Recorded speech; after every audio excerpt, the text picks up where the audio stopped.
Hello, YouTube world. It has been a while. It is, let's see, Thursday, January 6th, 2022 now. I think the last video I made was in 2021. It is still the Christmas season. It is traditionally the Epiphany, celebrated in the traditional church. And also the feast day of St. Andre Bessette, I believe. That's what my priest said this morning. Anyway, Canadian, a good Canadian saint, I think Montreal. And sorry I've been missing for so long. I've been super busy. Obviously we had Christmas and we had New Year's and all kinds of stuff. I hope everybody had an awesome Christmas, awesome New Year's, has some good resolutions for the new year. And really I started making my resolutions at the beginning of Advent because that is the church's liturgical new year.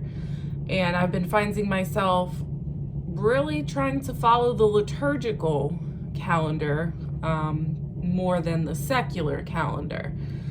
And so during the whole Advent season, I was kind of pondering, and then, we had Christmas, and my Christmas was pretty simple and quiet, which was kind of how I wanted it, and kind of the reflections that, when I was, my meditations and things that I was coming to was that really my resolution for this whole next year is going to be to simplify my life even more than I already have. And I feel like I've done that a little bit, but to really focus on simplifying my life, my spiritual life, my physical, material, my budgets, my relationships, what I'm, taking in as far as from the outside world, what I'm putting out.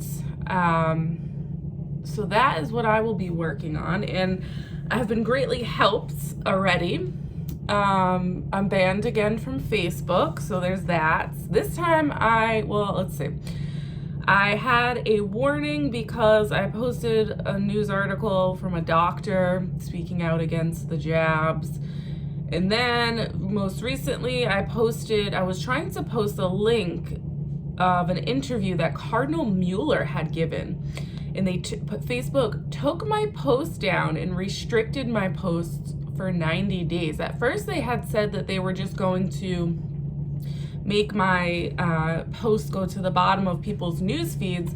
So I got aggravated, had a little bit of a Facebook hissy fit, and started posting other links to the interview, which they then took down and banned me from posting anything or interacting at all on Facebook for 90 days. And then I was pretty mad. Like it got to me, right? Because I'm like, it just got to me. And so then after a couple days, I came back to my senses, got out of meltdown mode, and realized it's a blessing because my mental health has improved. Let's just put it that way. I was getting dragged into the drama of the social media world. I was getting dragged into judging people, judging people for posting that their kids got the booster, just judging people. And I don't want to judge people. We're not supposed to judge people. And so it's better for me that I am off of it. It is. And I know my family, my out-of-state family does not feel the same. They obviously want to see my kids and stuff like that. But I can't participate in that world anymore. It's not for me. It's fake, number one. It's all smoke and mirrors. And I just find myself getting too angry. So anyway, my family will just have to suffer through me sending them pictures via text message of my kids. So that's what's happening on that front. But like I said, it's a blessing. I don't belong on there. And just the thought, they're, of all things, to ban a Cardinal Mueller. Wow. So anyway,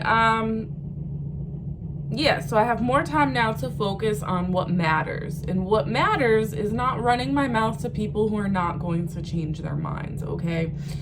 And so I'm really in the simplification mode. And if you text me some nonsense about the bat flu and things like this with your hysteria, I'm not going to answer you. And that's just how it is now. I just won't participate.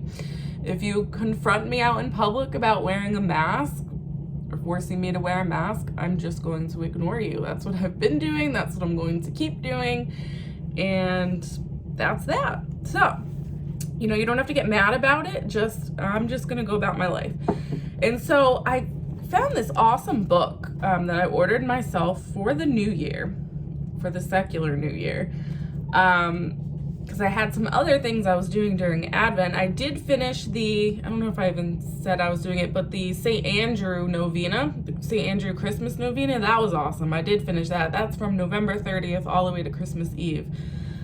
So much clarity about what I was praying for with that novena just poured out on me after Christmas, so that was awesome.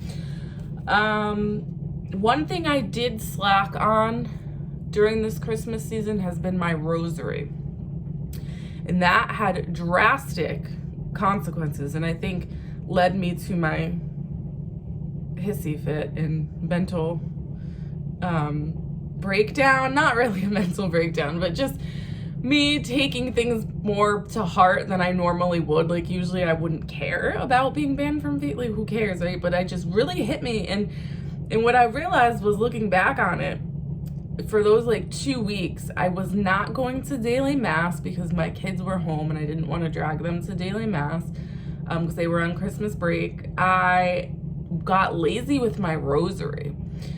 And like, I literally, and I know, you know, Christians aren't supposed to have tattoos and all that stuff, but I literally tattooed it on my arm to remind myself to pray it every day, because I do not do well if I don't pray the rosary every day. I have to pray it every day. I mean, it's just, and for me, it's almost like I mean, there's clarity, there's enlightenment, but really the rosary for me, it puts a buffer.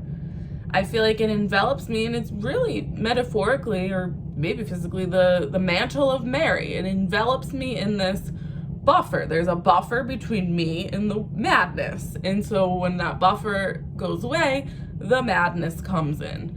And so maybe the rosary is not for everyone, I don't know, but that's what it does for me. And so when I don't pray it, the madness comes in. So, and that's what I mean by keeping it simple. So the rosary works for me. It's for years. I've done this. It's worked for me. I think it's worked for people in my family, ancestors, things like that. So I don't need to get complicated, and it's really easy to get carried away with trying to do all these different devotions and things like that. And sometimes it's like slow and steady that wins the race, right? So sometimes if you just pick one devotion and pray it well every day, that can provide more graces for you than trying to pray a lot of different devotions and maybe not praying them as well as you would if you had just picked one. And so that's really, like, I have to limit, you know, I have to make sure I'm not getting carried away with my devotions, keep it simple, pray the rosary well, and maybe a couple other things, but, you know, just really keep it simple. And so anyway, I picked up this book, this one, and I also picked up another one that hasn't come in yet, and that one is like self-mastery or I forget, Christian self-mastery. This one is Cultivating Virtue, Self-Mastery with the Saints. And what I like about it, and I didn't know this when I got it, but for some reason I just felt the nudge to get it, is that it's broken up into months. So it really keeps it simple for you, of one thing you can work on a month. And so for the month of January, it's perfection. And I just want to read a couple things because I feel like it's so easy right now to get overwhelmed with everything, right? Like, it's crazy. The world has gone mad. I mean, really. And it's, like I said, if you don't do something to buffer yourself, the madness gets in. And even if you're not scared of the Rona, you know, I find myself falling into the trap of getting carried away about, you know, the New World Order, not to sound like a nut, but the evil plot, the takeovers, the drama in the church, the drama with the jab, all this stuff, right? And it's really easy to fall into the trap on that side of things as well. of getting angry and being angry and letting it affect your personality. And we're not supposed to be angry. We're supposed to be filled with joy. So we have to find a way to just simplify, you know. Especially, I'll be working a lot on my finances this year. Really getting out of debt, really just simplifying things, you know, living almost a minimalistic lifestyle. Like, do I need this? Is this providing any kind of value in my life that fulfills a purpose that can help me get to heaven? And if the answer is no, then it probably has to go. And like really just get back to basics. And I think we should all focus on that, you know, just getting back to basics. This world is completely overcomplicated and it's going to just self-destruct on itself, which I think we kind of see happening. But, you know, all your financial plans and everything should just be simple. Just keep it simple. All right, so I want to read a couple things. Oh, and so before, I know I keep cutting myself off.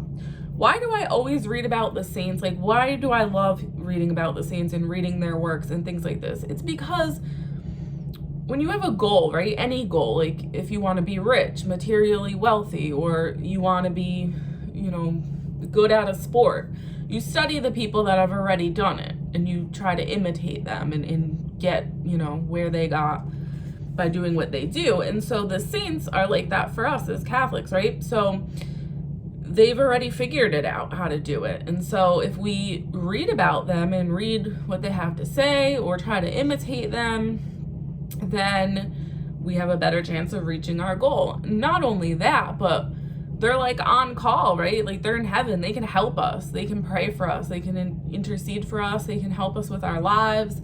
And so it's really, the saints are just the best. And that's why I feel bad for Protestants and, you know, other denominations or whatever who don't necessarily believe in the communion of saints, because you're missing out on a ton of awesome stuff. So the first quote I want to read is by St. Francis de Sales. And it says the following: "To be perfect in one's vocation is nothing else than to perform the duties and offices to which one is obliged, solely for the honor and love of God, referring all to his glory. Whoever works in this manner may be called perfect in his state, a man according to the heart and will of God." And how awesome is that? And it's super counterculture, right? Because the culture is always telling you to, you know, be the best you can be. And not that I disagree with that, but sometimes like the self-help industry is a little unrealistic. Like if you have a low IQ, you're obviously not going to strive to be a rocket scientist, things like that. So it's this disrespect for vocations in the secular world, which I think does people a great disservice, because ultimately it's to be perfect in one's vocation, which is going to make us great, and going to make us saints. And that's so simple, right? So if you're a husband, be a perfect husband for the love of God. I mean, it's simple. Not that it's easy. It's far from easy, but it's simple. And so I guess that's what I'm talking about in my own life. And the next one I want to read is a story that I found so inspiring, because it's, well, I'll be straight up. I find it extraordinarily hard these days to connect with people on any sort of level outside of like two or three people. I don't have a lot of friends. I don't particularly have a desire to have friends, and lately that's been like bugging me, like should I get more friends? But I guess maybe I'm just picky. Like I don't have a lot of time, and so if I'm going to have friends, I don't see how it would work out if they're not like-minded and things like that. So anyway, this I found greatly uplifting and motivational for me. And also for everyone, because of this whole lockdown and isolation thing. I think people lose some of especially if you're an extroverted person or a particularly social person, listen to this because it's important. In San Cesare, in the province of Lecce, there lived in the time of Saint Joseph Cupertino, a nun who had a great reputation for sanctity. One day when the saint happened to visit the house of the marquis of that place, he was asked his opinion of this report in regard to the nun. He answered, "You have a real saint here among you who is not known." And he named a poor widow of whom not a word had ever been said. The marquis inquired as to what were her good qualities, and found that she remained always shut up in her poor little home with some of her daughters, and that they worked constantly to support themselves, and were never seen abroad but once a day, which was very early in the morning, when they were going to church to hear mass. And why am I bringing this up? Because it's possible to be a saint without leaving your house, according to this. So, I mean, that's awesome for our times. That's awesome for me personally. But I think a lot of times when we think of saints, we think of Mother Teresa's, we think of, Elizabeth Ann Seton, whose feast day we just celebrated. Some of these great people who went out into the world and did these great things and started religious orders and schools and all this stuff. And, looking around at maybe you're called to do that, but most people aren't, And so to just hear that this woman is a huge, how do they put it? You have a real saint. To hear that this woman is a real saint and all she's doing is going to mass and working with her daughters in her house to support themselves is terrific for times like these. And I know that it's not always easy, especially if you live in one of these countries that are, forcing these mandates and things like that to even work and provide for your family. So if you're spending all your time just simply trying to do that, without risking your spiritual life or risking your health by taking the jab, I mean, why can't you be a great saint? Why aren't you a great saint? So I found that inspirational. I found it, and Saint Therese, the Little Flower, is known for her stance on the little way, just these little sacrifices every day. And it really is, the slow and steady that wins the race sometimes. It's not the fast and flashy. It's people every day who just wake up and do what they're supposed to do for the glory of God, day in and day out, and take care of their families to the best of their abilities, and teach their kids the faith, and don't go into loads of debt trying to buy cars to impress other people, and just people who keep it simple. That's the key. That's going to be the key to success, I think, going forward in this current climate. In a world where everything is constantly yelling at you to be scared and to overcomplicate things, just to keep it simple. Just to pray about everything, to do everything with intention, to look at a situation and see the absurdity of it before you get wrapped up in it.